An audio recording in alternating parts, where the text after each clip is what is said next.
සත්සිත සනසවන්නට මෙත් සිත පතුරුවාලෝ නූතනයේ සදහම් හඬ පටිගත කළ උත්තම දේශනාව අමාදාහාර දිය ගලා ගලා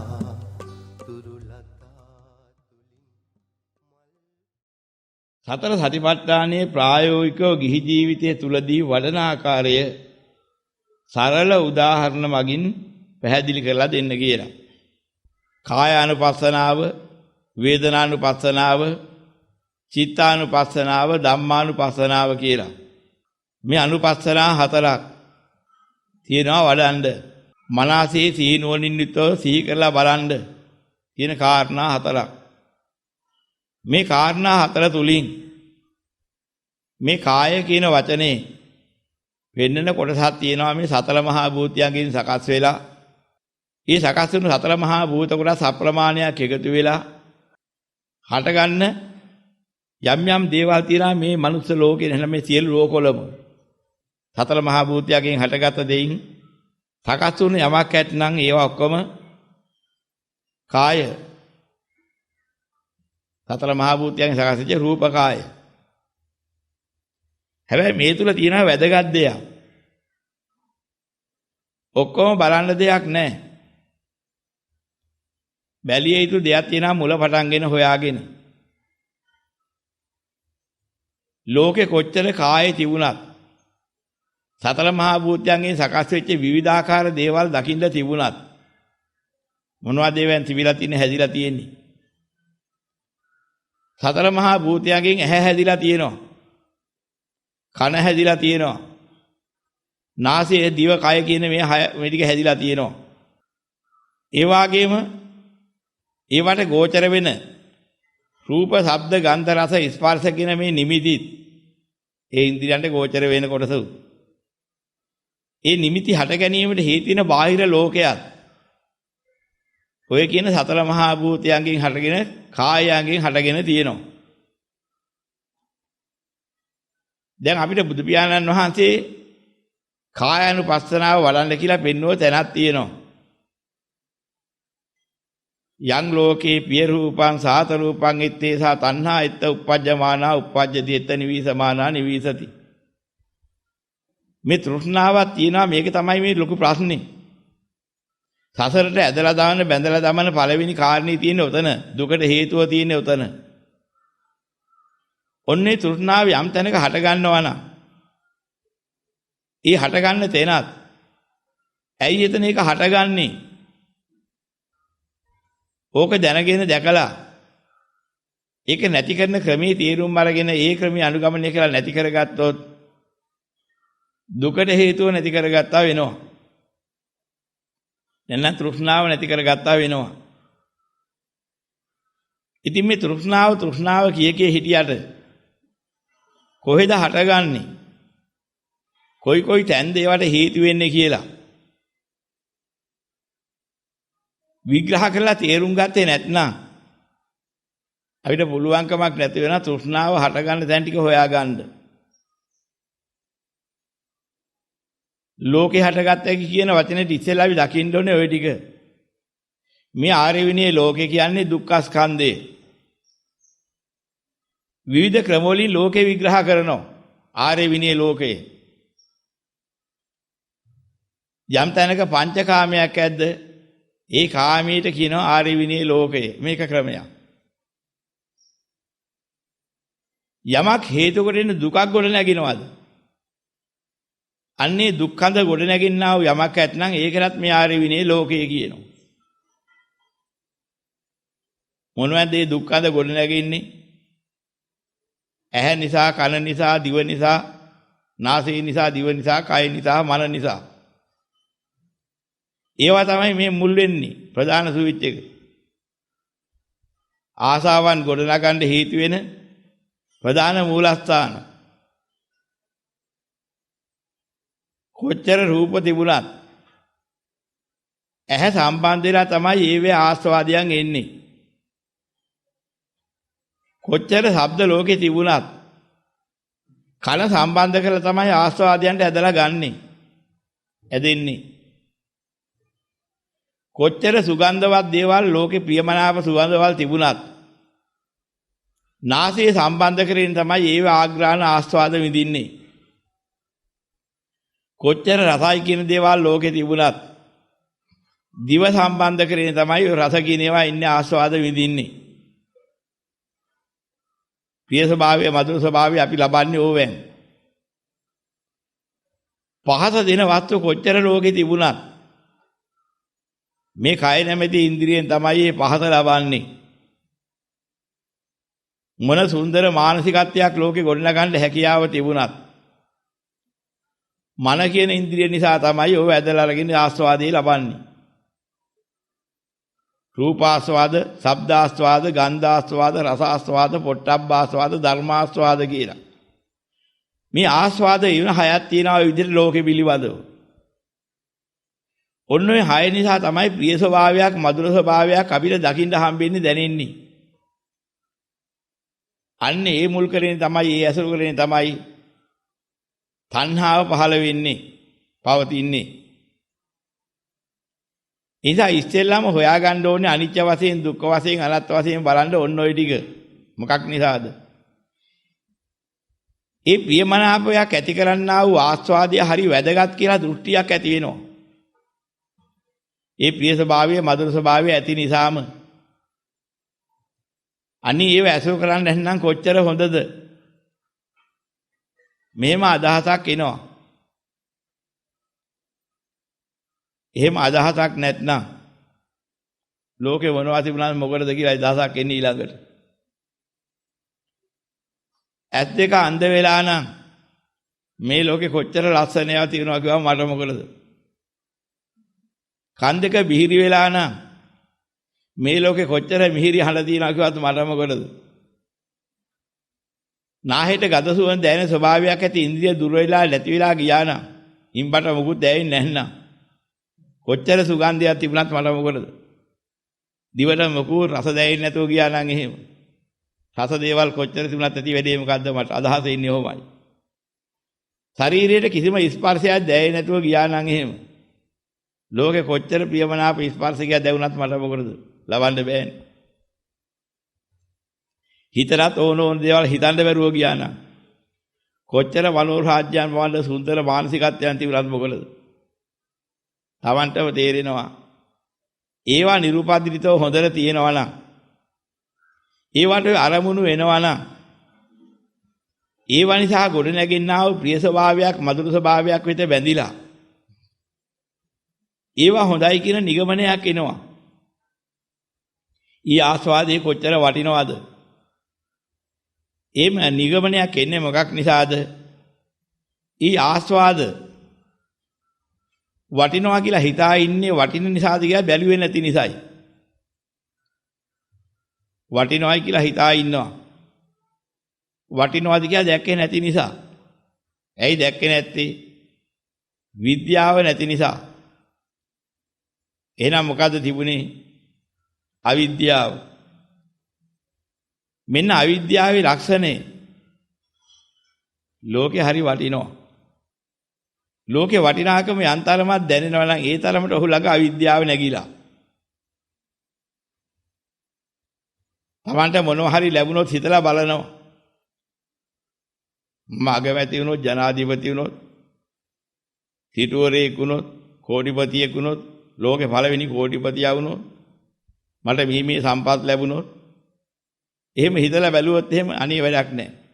අවංක හිතකින් මෙහෙම ආවනම් අන්න එතන වැදගත් දෙයක් ඔහු දැකලා තියෙනවා. ඔහුට අවිද්‍යාව හුඟා දුරු වෙලා. හැබැයි ඒක එන්නේ කොහෙන්ද? විද්‍යාව පහළ වෙන වැඩ පිළිවිල ඔහුට මතු වුණා නම් තමයි ඊ අවිද්‍යාව දුරු වෙලා ඒ ආකාරයෙන් ලෝකේ ගැන බලාපොරොත්තු නැති වෙලා යන්නේ. එහෙම වුණා නම් දකින්න ඕනේ යම් තරමකින් අවිද්‍යාවෙන් නිදහස් වෙලා. කවදාවත් හම්බෙන්නේ නැහැ. සම්මා සම්බුද්ධ ශාසනය තුල ශාසන ධර්මයේ අහලා ඒ ධර්මාවබෝධයක් ලැබිච්ච නැති කෙනෙකුට ලෝකේ වටිනාකම අඩු වුණා කිව්වොත් ඒක වෙන්නේ නැහැ. ඉතින්ට වඩා අතන හොඳයි කියලා අදහසක් එනවා මිස කොතනත් හොඳ නැහැ කියන අදහස නම් කවදාවත් ගන්න බෑ. බුදු පියාණන් වහන්සේ ලෝකේ පහළ වෙන්නේ ඉස්සෙල්ලා ආලාර කාලාම උද්දකාරාම පුත්ත කියන පිරිසත් මේ කාම ලෝකේ කිසිම වැඩක් නැහැ කියලා හිටියා. රූපාවචර බ්‍රහ්ම ලෝකෙත් වැඩක් නැහැ කියලා හිටියා. ඒ වුණාට හරි වටිනා තැනක් තියෙනවා. ඒ තමයි නේව සංඥා නාසඤ්ඤායතනෙ නැත්නම් ආකින්චඤ්ඤායතනෙ ওই දෙක කියලා හිටියා. ලෝකෙම රැඳිලා කොතන හරි. එහෙනම් ওই පල්ලෙහා තමයි අනික් අය ලෞකිකත්වයේ ඉන්නේ. මෙහෙ හොඳ නෑ දෙව්ලෝ හොඳයි. එකු එතන බැඳිලා. මෙහෙයි දෙව්ලෝයි දෙකම හොඳ නෑ බඹලෝ හොඳයි. තව පිටසක් එතන බැඳිලා. ওই ගති ලක්ෂණ වල බැඳිලා කොතන හරි බැඳෙනවා අරීට වඩා මෙතන හොඳයි කිය. එහෙනම් මේ අවිද්‍යාව ඉවරලා නෙමෙයි. හොඳ දේ තව දෙයකට පරිවර්තනය වෙලා. හොඳයි කියන අදහස. ඊයට එක දෙයක් වෙලා තියෙනවා ලෝකේ කොතන හරි හොඳයි. අවිද්‍යාවෙන් යුක්ත පුද්ගලයා ලෝකේ තියෙන ලෞකික බණ අහලා අන්තිමට ගන්න තීරණය මොකද්ද? අතන හොඳ නෑ මෙතන හොඳයි කියලා කොතන හරි හොඳ එකක් හොයන එකයි. බුදු පියාණන් වහන්සේ දේශනා කළ සබ්බේ සංඛාරා අනිච්චාති සබ්බේ සංඛාරා දුක්ඛාති සබ්බේ ධම්මා අනාත්තාති කියන මෙන්න මේ මූල ධර්මයට අනුව දැක්කනම් කොතනකවත් හොඳ එකක් නෑ කියලා දකින්න. අන්න ඒක හරි විශේෂයි. ඔන්න ඔය ටික දැන ගැනීම තමයි ඔය විග්‍රහය හොයාගන්න ඕනේ. එහෙනම් හොඳ ඒවා දකින්නේ කොහෙන්ද? කොහාටද හොඳ ඒවා වැටෙන්නේ? ප්‍රියමනාප ස්වභාවය වැටහුණාමයි හොඳයි කියන නිගමනයේ එන්නේ. ආස්වාදේ තියෙනවනේ කියලා අදහස එන්නේ. ඔන්න ඔය එන තැන් ටික වල්නකොට දැකගෙන යනවා. මේ ශාරීරියේ තමයි ඔය ගා තියෙන අත්‍යවශ්‍ය මූලිකම පද්ධතිය තියෙන්නේ. ඒ තමයි හොඳට පේන ඇහැ. හොඳට ඇහෙන කන. ගඳ සුවඳ දැනෙන නාසය. රස දැනෙන දිව. පහස දැනෙන කය. හොඳට හිතන්න පුළුවන් ආස්වාද විදිමින් මනෝ රාජ්‍ය කර කර ඉන්න පුළුවන් හිත. ඔන්න ඔය ටික ওই විදිහට තියෙනකොට තමයි බාහිර ලෝකේ අරමුණු ඇද ඒවා සමග බැඳිලා සම්බන්ධ වෙලා ඒ නිසා ගොඩ නැගෙන විවිධාකාර ආස්වාදයන්ට හිත යන්නේ. අන්නේ විලාට තමයි මේ ආස්වාදේ කොච්චර හොඳද මේක දාලා නම් යන්න බෑ. මේ ආස්වාදේ කොහොම හරි යලි ගොඩ නගා ගන්න ඕනේ. මොකක් නිසාද? ආස්වාදයේ ගොඩ නැගින්නේ හේතු ඵලයක් වශයෙන්. ආස්වාදයක් එන්න නම් සැප වේදනාවක් එන්න ඕනේ මොනෙන් හරි. ප්‍රිය මధుර වේදනාවක් එන්න ඕනේ. ඒ වේදනාව සැප වශයෙන් එනකොට ආස්වාදී දැනෙනවා. එහෙනම් මේ වේදනාව කියන්නේ හේතු ඵලයක්. නිකන් හම්බෙන එකක් නෙමෙයි. කොයි මොහොතක හරි වේදනාවක් යම් මාත්‍රයක් හෝ යම් තත්පර ගණනක් විනාඩි ගණනක් හෝ විඳිනවා නම් ඊට වැඩි කාලයක් හෝ විඳිනවා නම් ඒක ස්පර්ශයෙන්ම නැගෙන්න ඕනේ. ස්පර්ශය තුලින්ම වේදනාවක් නැගෙන්න ඕනේ. ඒ වගේම හිත බැඳෙන්නේ ඇලෙන්නේ දුක් වේදනාවට නෙමෙයි. ඒ වේදි ගැටෙනවා. අඬනවා දුක් වෙනවා. අනේ මට වෙච්ච දෙයක් මෙහෙම නා වෙන්න එපා කියනවා හූල්ලනවා. ඒත් මොකෙන්ද ඉන්නේ ස්පර්ශ නිසායි. ඉෂ්ට ප්‍රිය වෙන්නා වූ අරමුණක් සැප පහසුයි කියලා ආවනම් ඊට හේතු වෙන જાතිය ස්පර්ශයක් ආවොත් ඒකෙන් තමයි සුඛ වේදනාව වෙන්නේ එනකම්. එන හැම වෙලෙම බෑ ගොඩනගා ගත්තාම එනවා. ඒ මාත්‍රයට ඇවිදින්න ස්පර්ශය ඉවරයි. මොකද හේතුව දිගටම පවත්වා ගන්න බෑ. ස්පර්ශයේ හේතුව බොහොම අමාරුවෙන් ගොඩනගලා පොඩ්ඩක් වෙලා හදා ගන්නවා. ප්‍රියමනාප ස්පර්ශේ විලාව හදා ගන්න කොච්චර මහන්සි වෙනවද ස්පර්ශ මාත්‍රේ ලබා ගන්න. කජු මාළුවා කන්න හොඳ කාලේ හරි රසයි කියලා හිතෙනවා. දැන් මොකද්ද දිවට රසයේ ස්පර්ශ වෙනකොට තමයි නැ රස දෙන තේ ස්පර්ශ වෙනකොට තමයි කජු මාළුවේ රහ දැනෙන්නේ. දැන් කජු මාළුවා හදලා රහ බලන්න ගියාම තත්පර කීයද ගියේ විනාඩි කීයද ගියේ හපලා ගිලින පොඩ්ඩ විතරයි ස්පර්ශ වෙච්ච වෙලාව. ওই වෙලාවේදී ඇති වෙන ආස්වාදයේ හිත බැඳිච්ච තරම කොච්චරද කියනවනම් දවස් ගානක් එසේ ගිහිල්ලා අර පණුවන් විසි කර කර මෙරික පුහුලන් කඩ අර අත හොදනවා ගඳ ගන්නවා අනිසැරේ කජු ගේනවා කපනවා කිරි ගෑවුනහම අලු ගන්නවා රටි ඇතිව කර කර ඉතින් ඕක හදලා උයන්නේ අර කජු මාළුවේ රහ ගැන හිතා අර විඳින සියලුම දුක මතක නැහැ කජු අත්තක් තිබුණා හැඟවිලා තිබුණේ ඒකේ තමයි හොඳ කජු ටික තිබුණේ අපේ වාසනාවට කවුරුවත් ඒක දැකලා නැහැ එහෙම සතුටු වෙනවා දැන් ඔක්කොම කරලා සතුටු වෙන්නේ මොකක් බලාගෙනද හපලා ගිල්නකන් සුළු වෙලාවක් කීවතාවක් හරි හපලා ගිලි බත් පිඟානේ බත් ටික කාලා ඉවරෙනකන් හපලා ගිල්න ඒ පොඩ්ඩ තමයි තිබුණේ හපලා ගිල්න ටිකට වේදනාව දැනෙනවා ගෙවෙනවා ඒ දැනිච්ච හරි ඔක්කොම එකතු කරලා බලපුවාම විනාඩි දෙකක් නැහැ ආස්වාදිත ටික මොකෙන්ද නැගුණේ රසයට හේතු වෙන්නා වූ දේ ස්පර්ශ වෙලා එතන මේ ස්පර්ශ වුණාම වේදනාවක් දැනෙනවා ස්පර්ශ වෙන්න හේතුවක් තියෙන්න ඕනේ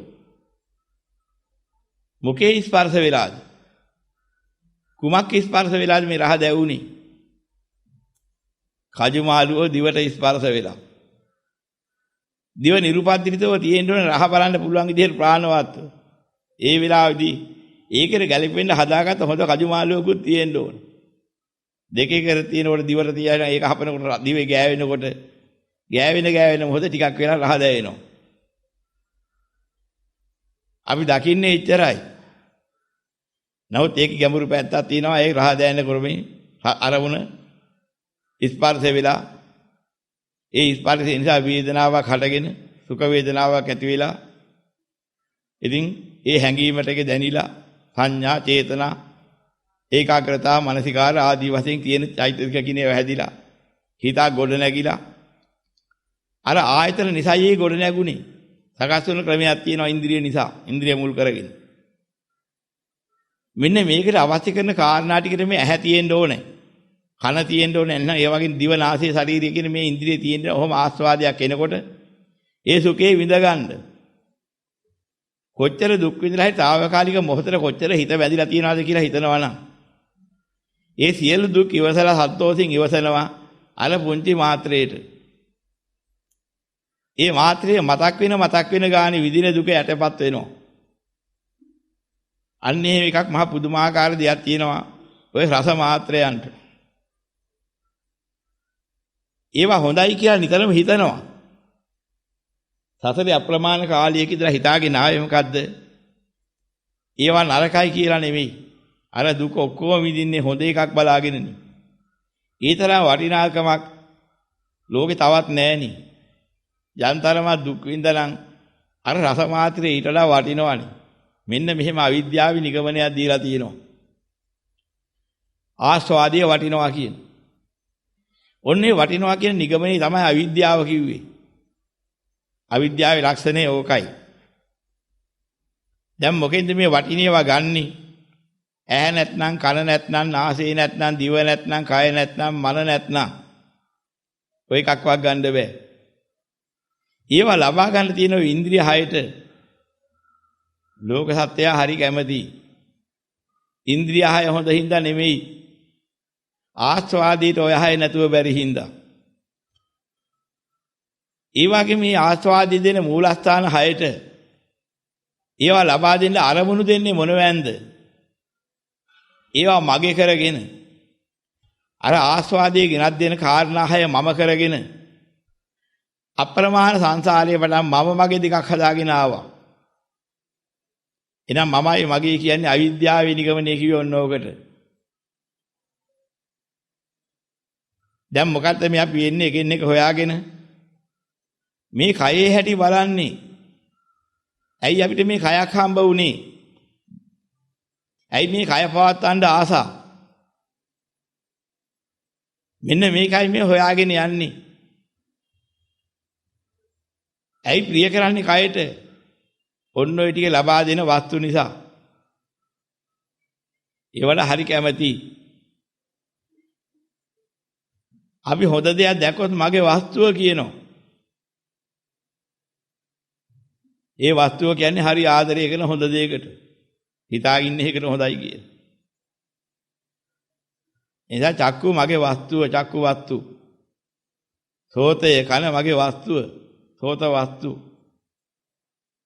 නාහේ නැත්නම් ගාහනේ මගේ වස්තුව, ගාහන වස්තු. දිව මට රස දෙන වස්තුව, දිවහා වස්තු. කය මට පහස දෙන වස්තුව, කාය වස්තු. හිත මට පහස දෙන වස්තුව, හෘදේ වස්තු. වස්තු හයක් හදා ගන්නවා. වස්තු පහක් හදාගෙන 6 වෙනි එකෙන් විඳිනවා. අන්න හෘද වස්තුවෙන් මනසෙන් විඳින විඳීම් මුල් කර ගන්නවා. මෙන්න මේ වස්තු ටික තියා ඉන්නේ මොකද හොඳයි කියලා? වස්තු හොඳයි හින්දා නෙමෙයි. ඕවා ආස්වාද දෙන මූලස්ථාන නිසා. දැන් අපි රැවටිලා ඉන්නවා ආස්වාදයේ හොඳයි කියලා. දැන් බුදුරන් වහන්සේ බලන්න කිව්වේ මෙන්න මේ ටික. මේ වස්තු නිසා ආස්වාද ගන්නවා. ඇයි මේ වස්තු වලට කැමති වෙන්නේ? ආස්වාදයේ හොඳයි කියන නිගමනය නිසා. එහෙනම් මොකද කරන්නේ? මේ වස්තු ටිකට නැත්නම් මේ කයට තියෙන ආසාව අත්හරින්න බෑ. මේ කය පවත්තන් තිබිච්ච හේතුව වන ආස්වාදේ හොඳයි කියලා ඉන්න තාක්කල් ඒ ප්‍රියමනාපය හොඳයි කියලා හිතන තාක්කල් මේ වස්තු වල තියෙන ආසාව අත්හරින්න බෑ. නැත්නම් කයට තියෙන ආසාව අත්හරින්න බෑ. දැන් මේක බලන ක්‍රමයක් තියෙනවා. ඒ නිසා මේ ආසා මාත්‍රයක් ගොඩ නැගෙන්න මේ කය කොච්චර වෙහෙසවනවද? මේ කය කොයි ආකාරයෙන් ක්‍රියාත්මක කරනවද? මේ කය කියන්නේ මොකද්ද? ඒ ආස්වාදින්න හදාගත්ත වස්තුව කෙවඳු දෙයකින්ද හැදිලා තියෙන්නේ? සතර මහා භූතයන්ගෙන් සකස් වෙලා තියෙන හැටි. ඊ හටගත් ඒවා විවිධාකාරයෙන් ගෙවෙන හැටි. කුණු වෙන හැටි, ජරා වෙන හැටි, පෝෂණය කරන්න ඕන හැටි. විවිධාකාර ලෙඩ රෝග ආබාධයන්ට ගෝචර වෙන හැටි ආදී මේ විවිධාකාර ආදීනව බලනවා මේ කයේ. අන්නිතර දකින්නවා මේ හරි වටිනවා කියලා තියාගත්තේ මේ කය මොකටද? ආස්වාදයේ වටිනවායි කියන නිසා. ආස්වාදයේ වටිනවා කියලා අදහස නිසා දුක වටිනවා කියලා නිගමනයක් කරගත්තා.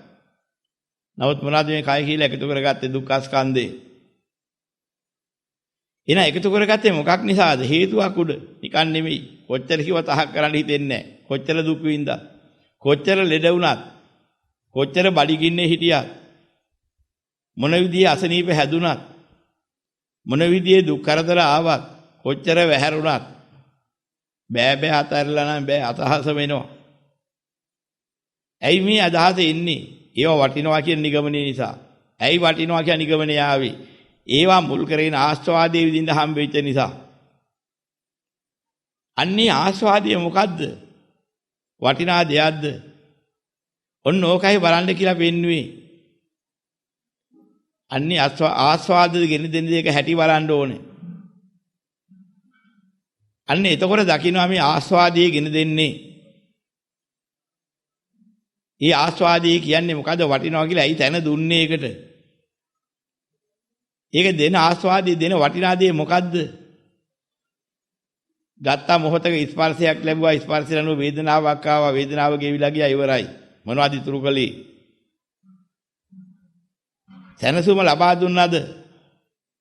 සතුට ලබා දීලා පූර්ණේ කළාද? නැත්නම් තවත් අසහනයක් ගොඩනගලා හිටන් ඒක කෙලවර වුණාද? බලනකොට පේනවා ආස්වාද පස්සේ ගිය කෙනා. ඊ ආස්වාදයේ දහ දුක් විඳලා හිටන් ඒක ලබාගෙන විඳා මොහොතේම ඒක ගෙවිලා ගියා. නමුත් මොකද්ද ඉතුරුනේ? නැවත හොයලා විඳපන්. නැවත ඒ જાති එකක් ගොඩනගපන්. කොච්චර මහන්සි වුණත් අදහස දීලා ඒක නැතිලා ගියා. ඒ නිසා කවදාවත් බලාපොරොත්තු අතාරින්න බෑ ඉදිරියට. එහෙම ආස්වාදයක් ආයි විඳින්න නැත්නම් ඔය අදහස තමයි හැම වෙලෙම දෙන්නේ. මෙන්න මේ ටික බලනකොට බලන්න කියලා බුදුරජාණන් වහන්සේ පෙන්වුවේ මොකද්ද? ඔය එක ආස්වාද මාත්‍රය තකම බල කොච්චර දුක් වේද විඳිනවද බලපල්ලා. ඊ ආස්වාද මාත්‍රයේ ගෙවිලා යන්නේ මොනවා ඉතුරු කරලාද කියලා හොයපල්ලා. එතකොට පෙනෙයි කිසිම හරයක් ඉතුරු කරන්නේ නැහැ. 10ක් දුකකට හේතුවක් හදලා තියලා මැරෙනවා මිසක් ඒවා. අන්න මේ විදිහට බලනකොට පේනවා යා ආස්වාදයන්ගේ ආදීනව. ආස්වාදියෝ මායාවක් මුලාවක් කියලා දකිනවා. මෙන්න මේක දැක ගන්නකොට අර කය පිළිබඳව තිබිච්ච ආසාව වටිනවා කියන දෘෂ්ටිය නැති වෙලා යනවා. මෙන්න මේකට ලොකු ආදාරකයක් තමයි මේ ඇසකන දිවනාසී ශරීරයේ පිහිටලා තියෙන කයේ තිබෙන විවිධාකාර ආබාධ බලන එක ආදීනව හොයලා බලන එක. මේ කයි ඉච්ඡද අනිච්ඡද බලපුවාම පේනවා මේක නැත්නම් නිසිද අනිසිද කොහොමද නිසි කියන්නේ? මේක අට්ටියදී කියන ගතියෙන් යුක්තයිනේ. ඒ කියන්නේ මේක පෙළෙන එකක් නේ. නොපෙළෙන කයක් කාටවත් නැහැ. කයේ ස්වභාවයක් තියෙනවා. හැම කයකටම උරුම. මොකද්ද? අට්ටියති. මේ අනිත්‍ය විග්‍රහ කරන තව ක්‍රමයක්. බුදුරජාණන් වහන්සේ අනිත්‍ය විග්‍රහ කරන ක්‍රමේ. ඒ ක්‍රමෙන් ඕනේ අපි අනිත්‍ය දැනගන්න. අර්ථය වැහුවට පස්සේ අනිත්‍ය වැටහෙන්නේ නැතුව යනවා එහෙනම්. අට්ඨියති හරායති jigucchati අයං උච්චතානන්ද සබ්බ සංකාරේසු අනිත්‍ය සංඥා. මෙන්න මේ බුදු පියාණන් වහන්සේ දේශනා කළ අනිත්‍ය සංඥාව වටහා ගන්න ඒ ක්‍රමයේ බලන්න ඕනේ. කාරණා තුනක්. අට්ඨියති හරායති jigucchati. මොකද්ද අට්ඨියති කිව්වේ? මේක පෙලෙනවා මොනවැන්ද පෙලෙන්නේ? දැන් ඉතින් පෙලෙන හැටි බලන්න ඕනේ. මනසියෙන් හිතන්න ඕනේ.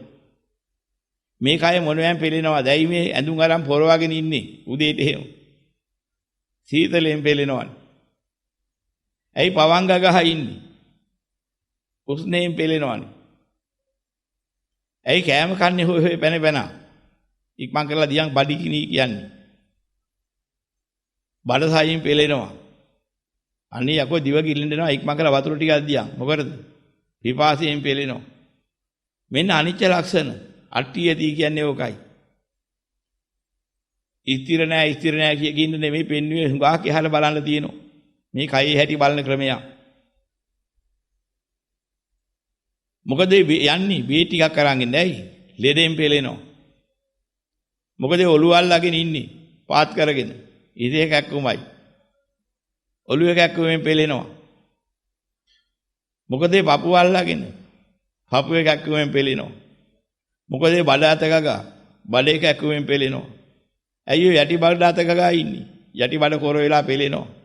ඇයි ඔය කොන්ද රත් තියාගෙන ඇඹරි ඇඹරි ඉන්නේ? කොන්ද කැක්කුමෙන් පෙලෙනවා.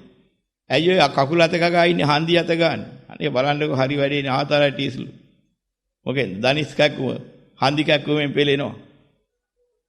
මොකද මේ පිඹ පිඹා ඉන්නේ තනින් තන පුල්ලි දාලා ඇඟේ. බලපුවාම හැම හොරි හැදිලා වන වෙලා ඒ වගේ ලෙඩ වලින් පෙලෙනවා. මොකද වටපිට බල බල කොච්චර හරි දඟලන්නේ. ඇස් පේන්නේ නැහැ නේ මගේ. ඇස් පේන්නේ නැතිකමින් පෙලෙනවා. ඔය කොච්චර හරි කන දික් කර කර මොකද කරන්නේ? කන් ඇහෙන්නේ නැහැ. කන් ඇහෙන්නේ නැතිකමින් පෙලෙනවා. පෙලෙන්නේ නැතිකක් තියනවාද මේ කයේ හැල්ලක් නැහැ කියලා බලාගෙන යනවා. බලනකොට පේනවා. හැමතැනම පෙලෙනවා මිසක් පෙලෙන්නේ නැති එකක් දකින්න හම්බ වෙන්නේ නැහැ. එහෙනම් කය හැදිලා තියෙන්නේ මොනවැන්ද? ලක්ෂ කෝටි ගණන් පෙලෙනේවෙන්. නොපෙලෙන කයක් නැත්නම් පෙලෙන කය අනිත්‍යයි. ඇයි එහෙම කියන්නේ? පෙලෙනවට කවුරුවක් කැමති නැහැ. ඉච්ඡ නැහැ, කැමති නැහැ. නම සිද්ධ වෙන්නේ මොකද්ද? ඉච්ඡසේ නැති එකක්. අනිත්‍ය දෙයක්. මෙන්න පෙළෙන එකෙන් අනිත්‍ය දැනගන්න හැටි. බුදු පියාණන් වහන්සේ දේශනා කරපු ක්‍රමේ අපිට වෙන ක්‍රමයකින් දකින්න බෑ ආදීන ওই ක්‍රමෙන් දකින්න ඕනේ. ඊට පස්සේ පෙන්වනවා තව ක්‍රමයක්. හරායති. මේ කය ගැන බලන්න තව එකක්. ඒ මොකද්ද පෙන්වුවේ? ඉතින් මෙහෙම එක හොඳයි කියලා හදාගෙන හැඩ වැඩ වෙවි මං ලස්සනයි මගේ සුදුයි මගේ මෙහෙමයි කියනනම් කොච්චර ලැජ්ජා නැතිද යන්නේ. මෝඩකමට ඇත්ත වැහිලා හිටන් මේවට මේ පෙළිනේවා අල්ලගෙන මේවා වටිනාකම් කියනවනම් මොන තරම් මෝඩකමක්ද? ලැජ්ජා වෙන්න ඕන කාරණයක්. නිතරම හිතන්න පුරුදු වෙනවා. කය වර්ණනා කරන්න යන්නේ. කය හැඩ කරගෙන ලස්සන පෙන්වන්න යන්නේ නැහැ. Tamanටම ලැජ්ජා හිතෙනවා. මොකක් නිසාද? මේ වගේ අසාර කයක් අරගෙන වැඩක් නැති හිතයක් අරගෙන වැහැරිලා මැරිලා කුණු වෙලා දීලකඩ වෙලා යන හැම ඉලෙම පෙලෙන හොඳයි කියලා පෙන්වන්න එකක් නැති මායාවකට හැවටලා ඉඳගෙන මේකෙන් ලෝකයා රවට මමත් ආව මම ලස්සනයි මම හැඩයි කියනවා නම් මොනතරම් ලැජ්ජ නැති වෙලක්ද ඒක. Tamanටම තේරෙන්න පටන් ගන්නවා ඇත්ත පේනකොට. අන්න ඒක වැටහුණා නම් තවත් දුරට අනිත්‍ය වැටහුණා. මොන අර්ථයෙන්ද? මේක වර්ණනා කරන්න ලැජ්ජා හිතෙන අර්ථයක් ආවා. අන්නේ මට ඥානිය වැඩුණා නම් අනිත්‍ය ඥානිය තවත් වැඩිලා තියෙනවා. ඊට පස්සේ මොකද වෙන්නේ? jigucchati බලනවා හරි ලස්සනයි කියලා කණ්ණාඩියට ටිකලා බලනකොට පොඩ්ඩක් හිතලා බලනවා. මොනවද ලස්සනලා තියෙන්නේ? ඉතින් බලනකොට පේනවා මේ හංගඩේ දිහානේ බලන්නේ මේ පියරු දාලා වර මෙයා කරලා හදා බලන්නේ හැඩ කර බලන්නේ මොකද්ද? මේක හංගඩයක් නේ. හංගඩ කැල්ල ගලවලා පැත්තකින් තිබ්බොත් ඒක හොඳ එකක් ඈ. දකින්නවා එකින් එක. කෙස් ගස් ටිකක් කවුරු හරි ඔළුව පීරලා දාලා තියෙනවා. අතු ගාගෙන ඉහලා කහල ගොඩේ කෙස් ටිකක් තියෙනවා. අරගෙන බලපුවාම ඉතින් ගණ්ඩ හරියක් තියෙන හොඳ එකක් කියේ නෑනේ ලස්සන. එනම් මේ කෙස් වලින්ද මේ හැඩ වැඩ වැළුවේ. හැඩ කරලා පෙන්වන්න හැදුවේ කෙස් ටික ලස්සනයි කියලාද? අන්න දකින්න පටන් ගන්නවා. මොනවැන්ද මේවා හටගත්තේ? කලවන ආහාරයෙන් හටගෙන මල මුත්‍ර දෙකෙන් jigucchati ওই දෙකෙන් තමයි හැදිලා තියෙන්නේ. මල මුත්‍ර දෙකෙන් මෙච්චර කාලයකට කොයිතරම් කාලය ඇද්ද බීලා ඇද්ද? කිලෝ කී දහහක් ගිලලා ඇද්ද? වතුර ලීටර් කී දහහක් බීලා ඇද්ද? කය කිරලා බලපුවාම තියෙන කීයද? කිලෝ 30යි 40යි 50යි බොහොම ටිකයි. ඉතින් මෙච්චර කාල කාපුවා මොනවැන්ද පිටවුණේ කියලා හව මොනවැන් කියන්නේ? ජී වලින් පිටේලා තියෙනවා, ගු වලින් පිටේලා තියෙනවා, jigucchati. ওই දෙකෙන් තමයි සැදිලා තිබිලා තියෙන්නේ. එහෙනම් කාපු කිලෝ දහස් ගණනක් කාපු ඔක්කොම මල මුත්‍රා වලින් පිට වෙලා ඉතුරු වෙලා තිබුණ එක මොකද වෙන්නේ? හරි ලස්සනයිනේ මේ ඉතුරු වෙලා තියෙන කියලා හිතා ඉන්නවා. හදිසියක් වුණා නාන්න බැරි වුණා. ඇඟ තපයි හොදා ගන්න බැරි වුණා. දවස් දෙකක් තුනක් හිටියා. දැන් සුවඳ එකක් තියනවා කියලා ඉඹල බැලුවා කොහේ සුවඳක් පෙන්නන්නද? මල මුත්‍රා පිට වෙලා ගන්ධස්සාරේ බෑ. හොද පිටින් සුවඳ උලවලා කියනවා මම සුවඳයි කියලා. අන්න හැවටුම. කයි හැටි බලන්නේ. කයේ නිසි හැටි බලන්න. කැතර ඉඳ කියනවා නෙමෙයි. කයේ හැටි බලා ගන්න ඕන නුවණින්. මේ කය කියන්නේ අපි බලාපොරොත්තු වෙන සුවඳ එකක් නන් නෙමෙයි. ඇයි සුවඳ කරන්නේ? ගඳ ගහන හින්දා. එහෙනම් මොකද සුවඳ කළේ? අනික් අයටත් එකලා මේ කුණු කය ගඳයිනේ. කුණු කය ගඳ හින්දා සුවඳ කරනවා මිසක් මං සුවඳෙක් වෙන්න නම් සුවඳ වෙනවා නෙමෙයි කියලා සුවඳ කරන්න ඕනේ. එතකොටයි ඒකෙන් යථාර්ථය දකින්නේ. ඉන ගඳ ගහ ඉඳ කියනවා නෙමෙයි, නාන්න නැතෝ ඉඳ කියනවා නෙමෙයි, බුද්ධහම එහෙම එකක් නෙමෙයි. ඇයි මම නාන්නේ? ගඳ ගහන කුණු ගොඩ හොදා ගන්නනේ. ඇයි හොදන්නේ? වටපිටාවේ ඉන්න අනික් මිනිස්සුන්ටත් ඒ ගඳ විහුලන්න බැරුව යනවනේ නැන්නා. ඇයි මේ ඇඳුම් හොදන්නේ? කිල්ටු ගන්ධාසාරේ මටත් බෑ අනිකට කිල්ටු ගඳයි මොකද කරන්නේ? කුණු කයද දාපු ඇඳුමක් පිරිසිදු එක කැත වෙලා ගිහිල්ලා ජරා වෙලා කිල්ටු වෙලානේ. අන්න දකින්නවා. කයේ හැටි, කායानुපස්සනාව වඩ නැහැටි.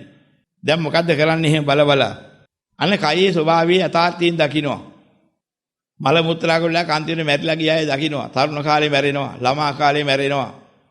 මැදි වයසේදී මැරෙනවා. අර ලස්සනයි කීකේ හිටපය ඕන තරම් මැරිච්ච අය දකින්නවා. ඉතින් අපි හිතලා බලනවා මේ මැරිච්ච කෙනා දවසක් ගියාම දෙකක් ගියාම තුනක් ගියාම මොකද්ද වෙන්නේ? ඉදිවිලා කුණු වෙලා ඕජස් ගලනකොට කවදාවත් ළඟී යන්න පුළුවන්ද? ඉතිරිලා තිබිච්ච ජීගු ටික තමයි වල මුත්‍ර ටික තමයි කුණු වෙලා ගන්ධස්සාරේ වැරුව ඕජස් වශයෙන් වැක්කිරුනේ. පණුවන් ගැහුවේ. එහෙම එකක් තමයි මේ ඉතුරුලා තියෙන හරියක්. එහෙනම් කන බොන කෑම බීම වලින් මල මුත්‍රා නොවන එකක්වත් මේකයි තියෙනවද? පිට කරන ටිකත් මල මුත්‍ර, ඉතුරු හරියත් මල මුත්‍ර. අන්න දකින්නවා. ওই ටික දකින්නකොට අනේ මේ රූපේ නැත්නම් මේ හදාගත්ත කය අනිත්‍යයි කියන්නේ මේකනේ. මේ අනිත්‍ය කයේ හැටි මේකයි. එන එබඳු අනිත්‍ය වන්නා වූ කයක් කොහොමද සැප වෙන්නේ? මෙන්න මේ જાතියේ පෙළෙනවා නම් මේ જાතියේ කුණු ගොඩක් අපිට සැප දෙනවා කිව්වොත් කොහොමද වෙන්නේ? අපි හිතා ඉන්නවා මිසක් මේකෙන් සැප ගන්න. මේ කුණු ගොඩ දෙන්නේ දුකනේ. යමක් අනිත්‍ය නම් ඒක දුකයි. අන්න දකින්නවා.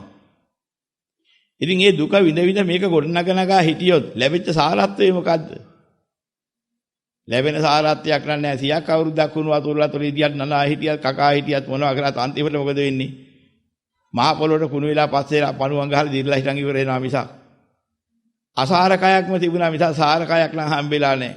එහෙනම් මොකද්ද? අනත්තං අසාර කට්ටේ නාති. ආත්ම නැහැ කියන්නේ නෙමෙයි කිව්වේ. අසාරයිනි. මොකද්ද තියෙන හරය? ওই ටික බලන්න පෙන්නවා.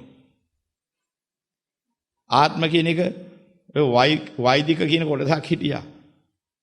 ඒ කියන්නේ බමුණු කොටසක්.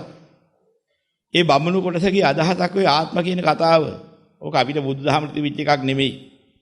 ආත්මානාත්ම. ආත්ම තියනවා කියලා පිරිසක් කිය හිටියා. ඒ පිරිස ආත්ම කියන්නේ මොනවටද අහපුවාම? සදාතනිකත්වයේ අවිපරිණාමිකත්වයේ මේ සදාතනික යමක් තියෙනවා ආත්මය කියලා. ඒක කවදාවත් පරිවර්තනය වෙන්නේ නැහැ, වෙනස් වෙන්නේ නැහැ. ඒ වගේ මේක වසඟ කරගන්න පුළුවන්. වසීතාවේ, ආත්ම වසීතාවේ. ඔන්න ඔය જાතියේ කාරණා තුනකින් ආත්ම කියන වචනේ වැන්නා. තව කොටසක් කියන්න පටන් ගත්තා. ඔය කියන එකක්වත් උතල නැහැ. මරුණාට පස්සේ ඔක්කොම ඉවරයි. පව් කෙරුවට විදිදෙහෙකුත් නැහැ. ඔය ආත්මේ තිබුණොත් තමයි විදින්නේ. ඒක නැත්නම් මොන පව් කර කර හිටියත් මරලාට පස්සේ ඉවරයි. ආපෝ තේජෝ වායෝ පඨවි කියන හතර කොටසට ගියා. හුස්ම උඩට ගියා ඉවරයි. ආත්ම නැහැ කියන එකනාගේවත් අනාත්ම කියන එකනාගේ දෘෂ්ටිය ඕකයි. ඔන්න ඔය කාරණාතික බුදුරජාණන් වහන්සේ පිළිගත්තේ නැහැ. ආත්ම ඇත ආත්ම නැත කියන එක අහක් කරලා දාලා. මේ ධර්ම අර්ථය දීලා තිබුණා ඒක තමයි හැඟුනේ. අනත්තං අසාර කට්ටේ නාති. අසාරයි කියන අර්ථයෙන් අනත්තයි කියනවා. සාරත්වයක් නැහැ මේක ගන්න. ඔහොම බලන්න කියලා පෙන්නනවා. අන්න බුද්ධ ධර්මයේ තියෙන අරත්ත කියලා කියන්නේ ඔන්න ඕකට. ඒ වෙනුවට අනිත්‍ය අනිත්‍ය කරලා අනාත්ම අනාත්ම කරලා වටිනා අර්ථ දෙකක් වැහුවට පස්සේ නිවන් දකින්න ත්‍රිලක්ෂණේ වැහුණා. අරගත්තොත් නිවන් දකින්න වැහුණොත් කොච්චරක කොහොමද නිවන් දකින්නේ? නුවණට ගෝචරේ ඉන්නේ මොකද්ද? මෙන්න මේක තෝරා ගන්න ඕනේ. ඒතර මේ කය මුල් කරගෙන ওই විදිහට බලන්න ඕනේ. අට්ඨියති හරායති jigucchati. කය අනිත්‍ය වශයෙන් බලන්න, දුක්ඛ වශයෙන් බලන්න, අනාත්ම වශයෙන් බලන්න. මෙන්න මේ ටික බලනකොට කියනවා කායානුපස්සනාව. දැන් ඕක විතරක් බලනකොට අනිකව බැරිලා ඉවරයි. අනේ මෙහෙම කයක් අරගෙනද මේ ආස්වාදයෙන් වින්දනය බලන්න මම බලාපොරොත්තු උනේ. මොන හරයක් ඇති වින්දනයක්ද? ඒක වැටහුණා නම් වේදනාව දැක්කා, වේදනාවේ යථාර්ථය දැක්කා, වේදනානුපස්සනාව. තවත් මේ කය හොඳයි කියලා හිත තියාගෙන අතන හොඳයි මෙතන හොඳයි කියටන් හිතාගෙන ඉන්නවනම් ඒ හිතේ මොන හොදක්ද? චිත්තානුපස්සනාව දැක්කා. ලෝක ධර්මතාවය කියන්නේ අනිත්‍ය දුක්ඛ අනාත්ම ගොඩවල් මිසක් නිත්‍ය සුඛ අත්‍ය කිසි දෙයක් මේකේ නැහැ කියලා දැක්කහම ධම්මානුපස්සනාව දැකලා ඉවරයි. එහෙනම් මොකද්ද දැක්කේ? සතර සතිපට්ඨානෙ උතන. එකක් දකින්නකොට අනිත් තුනත් පූර්ණ වෙනවා. එහෙනම් දකින්න ඕනේ කායානුපස්සනාව වඩන හැටි. ඉතින් සතර සතිපට්ඨානෙ වඩනකොට ওই විදිහට වඩනකොට පළවෙනි එක වඩනකොට අනික්වා වැඩෙනවා. ඉතින් මේක හිතලා බලන්න ඔය කිව්ව ක්‍රමවේදේ හොඳට මතක තියාගෙන සාහට කණ්ඩ මොකක් හරි අහුවෙච්චාම ඔක හිතන්න පුරුදු වෙන්න ඕනේ. මොකද්ද මේ හැදෙන්නේ? ගන්නවා කන්න මොනවද ගන්නෙ? රහ දෙයක්. ජීවහංච පටිච්ච රසේච උප්පජ්ජති ජීවහා විඥාන. පටිච්චසමුප්පාදක ලෝක මතක තියාගන්න. දිවට රසයක් ගැටනහම ජීවහා විඥානය පහළ වුණා. දිවත් රසයක් ජීවහා විඥානයත් එකතු වෙනකොට තින්නා සංගති පස්සෝ ස්පර්ශයක් ආවා. මොන ස්පර්ශයක්ද ආවේ? රස දෙවන ස්පර්ශයක්. රස දනවන ස්පර්ශයක් ඇවිදලා මොකද වෙලා තියෙන්නේ? පස්සපත්‍ය වේදනා. ඒ ස්පර්ශ ප්‍රත්‍යයෙන් වේදනාවක් ආවා. මොන වේදනාවක්ද ආවේ? සැපයි කියලා හිතන මුලා වේදනාව. වේදනාපත්‍ය තණ්හා. ඒකේ ඇලුනා. තණ්හාපත්‍ය උපාදාන. ඒකේ බැඳුනා. උපාදානපත්‍ය භව. කර්ම භවයටපත් වුණා. භවපත්‍ය ජාති. මතු උපතට හේතුවක් හදාගත්තා. රාවල්න තාකල් ඒක රාසා තියෙන තාකල් මතු උපතින් බේරෙන්න බෑ. එහෙනම් මොකද උපදින්නේ? මේ කුණු ගොඩ. ආයි කුණු කයින් බේරෙන්න බෑ. ආයි එකක් හැදෙනවා. අන්න බලන හැටි. හරි ලස්සනයි. බැලුවා මොකක් හරි දිහැ. දැක්ක පටිච්චසමුපාදයේ වැස්සා. චක්කුංච පටිච්ච රූපේච උප්පජ්ජති චක්කු විඥාන. ඇහැ තියෙනවා රූපේ තියෙනවා. ඒ දෙක අරමුණට මොකද උනේ? රූපය චක්කු විඥානය බලන පෙනෙන හිතක් හදාගත්තා. බලන්න පුළුවන් જાතිය හිතක් හැදුනා. ඒකට පේනවා. චක්කු විඥානය කිව්වා. බැනී වශයෙන් පෙනී වශයෙන් දැනෙනවා. දැන් මොකද්ද වෙන්නේ? තින්නා සංගති පස්සෝ ඔය ඇහැයි රූපයයි චක්කු විඥානයයි දෙක එකතු වෙන නිසා හටගත්ත ක්‍රියාදාමයේ ප්‍රතිඵලය මොකද්ද? ස්පර්ශයක් හටගත්තා. මොන ස්පර්ශයක්ද? ආසා කරන මනවලන එකක් හොයන්න ගන්න ස්පර්ශය. පස්සපත්‍ය වේදනා. ඒකෙන් වින්දනයක් ආවා. හරි ලස්සනයි. වේදනාපත්‍ය තණ්හා ඇරුණා. අර ගන්න හැටනම් ළඟ තියා ගන්න හැටනම් බදා ගන්න හැටනම් අදහසක් ආවා. තණ්හාපත්‍ය උපාදානං වුණා. මොකද්ද වුනේ? කාම භවයටපත් වුණා. භවපත්‍ය ජාති කාම ජාතිකේ කියලා උපදිනවා. නවත්තන්න බෑ. එහෙනම් මොකද ඉපදුනේ? දුක්ඛ ස්කන්ධයක්ම ඉපදුනා. මොකද්ද සිද්ධ වුනේ? දුකට හේතුවකින්ම පහළ වුණා නිකන් පහළ වුණේ නෑ. එහෙනම් මේක මොකද වෙන්නේ? තවදුරටත් දුක ගෙනියන්න වෙනවා. වැඩක් නැති දර්ශන පස්සේ යන්නේ නෑ. ඇහැ සංවර කරගන්නවා. කන්ට ශබ්දයක් එනවා. මොකද්ද වුනේ? සෝතංච පටිච්ච සද්දේච උප්පජ්ජති සෝත විඥාන. කනට සද්දයක් ඇහිලා සෝත විඥානයකුත් පහළ වුණා. සද්දයක් ඇදිලා. අරමුණු වෙලා. තින්නම් සංගති පස්සෝ මේ තුනත් එක්කලා සංගයක් වුණා. මොකද සංගය කිව්වේ? කිලේශයක් පහළ වුණා. කිලේශ සහගත ස්පර්ශයක්. සංස්පර්ශයක්. පසපත්‍ය වේදනා. ඒකෙන් ඒ ක්ලේශ සහගත වන්නා වූ වින්දනයක් ආවා. වේදනාපත්‍ය තණ්හා ඇලුනා. තණ්හාපත්‍ය උපාදානං. ඒකේ බැඳුනා. කාම භවයමයි. භවපත්‍ය ජාති කාම ජාතිකේකුණා. ආයි කලක් හම්බෙන එකේකුණා. එහෙනම් ඌට ඇස් දෙකක් ඕනේ, කන් දෙකක් ඕනේ, ඔක්කොම හම්බ වෙනවා ආයරය. සුවඳක් ආවා ආග්‍රහණය කළා. හරි සුවඳයි. ප්‍රියමනාපයෙන් වර්ණනා කළොත් මොකද්ද වෙන්නේ? ගානංච පටිච්ච ගන්ධේති උප්පජ්ජති ගාන විඥානං තින්නම් සංගති පස්සෝ. ගානයත් ඒ ගන්ධයත් ඒ දෙකත් එකතු වෙලා හටගත්ත ගාන විඥානයවත් ගඳ නැත්නම් ගන්ධයේ සුවඳයි දැකින හිතත් පහළ වුණා. තින්නම් සංගති පස්සෝකෙන් සංගයක් හටගත්තා. සංස්පර්ශය. ඒ මොකද්ද? ආශා කරන ස්පර්ශයක් ආවා. ගන්ධය ස්පර්ශ කරන්න. පසපත්‍ය වේදනා.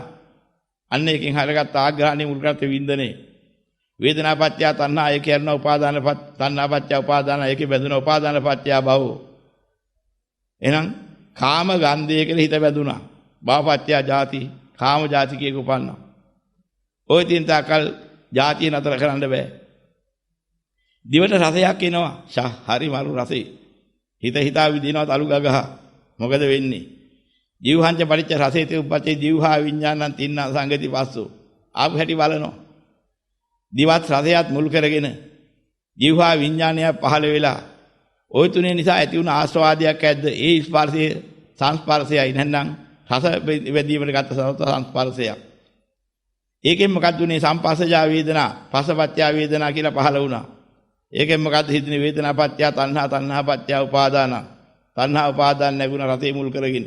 උපාදානපත්‍ය භව, භවපත්‍ය ජාති රස බවටපත් වුණා. රස හොයන්නේ බවටපත් වුණා.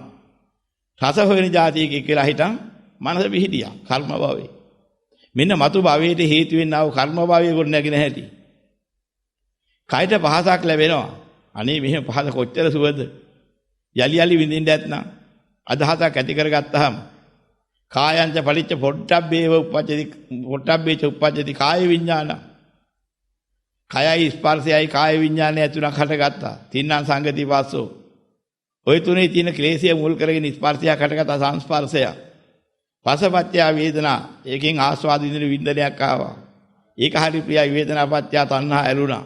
තණ්හාපත්‍ය උපාදාන බැඳුනා. උපාදානපත්‍ය භව කාම ස්පර්ශයක් හොයන බවටපත් වුණා. භවපත්‍ය ජාති කාම ජාති කීකුණා. මොකේද පිහිටියේ? කාම භවයේ පිහිටියා කර්ම භවයේ වශයෙන්. මෙන්න ලෝකේ උපදින්න යන හැටි මුල පුරන හැටි. දැන් ඔක දකින්න ඕන. දැක මේ වගේ අවස්ථාවක් එනකොට මොහොතකින් හිතන්න පුරුදු වෙන්න ඕන පරිච්ඡසමුප්පන්නව ගොඩනැගෙන ක්‍රමවේදේ. ඒතකොට දකින්නවා මෙබඳු අරමුණක් මෙබඳු මිත්‍යා දෘෂ්ටියෙන් මෙබඳු ආකාර ලෝකයේ බැඳෙන දෘෂ්ටියකින් අසුරු කරන්න ගියොත් ඒ හේතු කොටගෙන කාම භවයේ උපදින්න හේතු වෙන කර්ම භවයේ ගොඩ නැගෙනවා. ඒ කර්ම භවයේ විඥානීය බීජය වෙනවා. කර්මයේ කුඹුරයි විඥානීය බීජයයි. තෘෂ්ණාව ජලයයි අවිද්‍යාව බැම්මයි. අවිද්‍යාව බැම්මේ වටවි තෘෂ්ණා ජලයෙන් පෙගුණ කර්මයේ නැමැති කුඹුරේ පිහිටියේ විඥාන නැමැති බීජය මතු පුනර්භවයට හේතු වෙලා පිහිටනවා. අන්න එකෙන් තමයි මේ භවයේ මැරෙනකොට පුනර්භවයෙන් ආයි භවයක් හැදෙන જાතියක් උපදින්නේ. ඉපදුනේ මොකද්ද? අර කියන කේසලොම් නියදා සම්මාස්නහර 60 විදුලි කියලා පටන් ගත්ත කුණුවල විදක් වෙන එකක් නෙමෙයි. ඒත් ඉතින් කුසලයක් කියලා ගත්ත එකනට. ලෝභ දේශ මොහ ආදීන් දූෂ්‍ය වුණා නම් ඕකෙන් හටගන්නේ තිරිසං කය. මහත් තත්ත්ව විතරවන මහත් කයක් වෙන්නත් පුළුවන්. සුද්ධ වැඩ කළොත් සුද්ධ ජීවිතයට නිකන් පහත් වෙන්නත් පුළුවන්. විවිධාකාර ක්‍රම වලින් එවඳු වන්නා වූ කයක් ගතොත් සතර අපාගත වෙන්නත් ඒ මගේ හේතු වෙනවා. එහෙනම් හිතන්න ඕනේ මෙන්න පැවැත්ම හැදෙන හැටි. මේක දැක්ක ගමන් මොකද කරන්නේ? ඒක නිරෝධ කරන පැත්තට එනවා. මෙතෙක් දහම් ඇහු සෑම සියලු දෙනාම අප්‍රමාදව මේ දහම් තුලින් ලෝකේ බලාපොරොත්තු වෙන්න එපා.